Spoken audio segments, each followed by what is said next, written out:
മഞ്ചേരി ടൗണിൽ പ്രകൃതിയോട് ഇണങ്ങിയ ഒരു സ്വപ്ന വില്ല.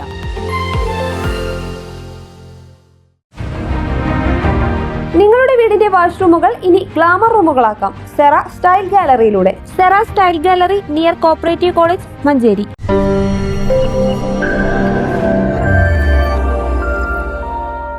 നിലമ്പൂർ പൂക്കോട്ടുംപാടത്ത് അടച്ചിട്ട വീട് കുത്തി തുറന്ന് മോഷണം. മേശയിൽ സൂക്ഷിച്ചിരുന്ന 42 പവൻ സ്വർണവും 10,000-ഓളം രൂപയും കവർന്നു. പൂക്കോട്ടുംപാടം ഗാന്ധിപ്പടി മഞ്ചപ്പുള്ളി കുഞ്ഞിമൊയ്തീന്റെ വീട്ടിലാണ് മോഷണം നടന്നത്. കുഞ്ഞിമൊയ്തീന്റെ വീടിന്റെ അടുക്കള വാതിൽ പാര ഉപയോഗിച്ച് കുത്തി തുറന്ന ശേഷം സ്വർണം വെച്ചിരുന്ന മേശ പാര ഉപയോഗിച്ച് കുത്തി തുറന്നാണ് മോഷണം നടന്നത്. സ്വർണവും പണവും കവർന്ന ശേഷം പാരയും കത്തിയും ഉപേക്ഷിച്ചാണ് മോഷ്ടാവ് കടന്നുകളഞ്ഞത്.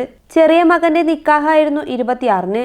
അതിനുശേഷം കുടുംബം വയനാട്ടിലേക്ക് പോയതായിരുന്നു. കഴിഞ്ഞ ദിവസം രാത്രി 10:30 വീട്ടിൽ തിരിച്ചെത്തിയപ്പോഴാണ് അടുക്കള വാതിലും മേശയും കുത്തി തുറന്നത് കണ്ടത്. പിന്നീട് നടത്തിയ പരിശോധനയിലാണ് സ്വർണവും പണവും നഷ്ടപ്പെട്ടതായി മനസ്സിലായത്.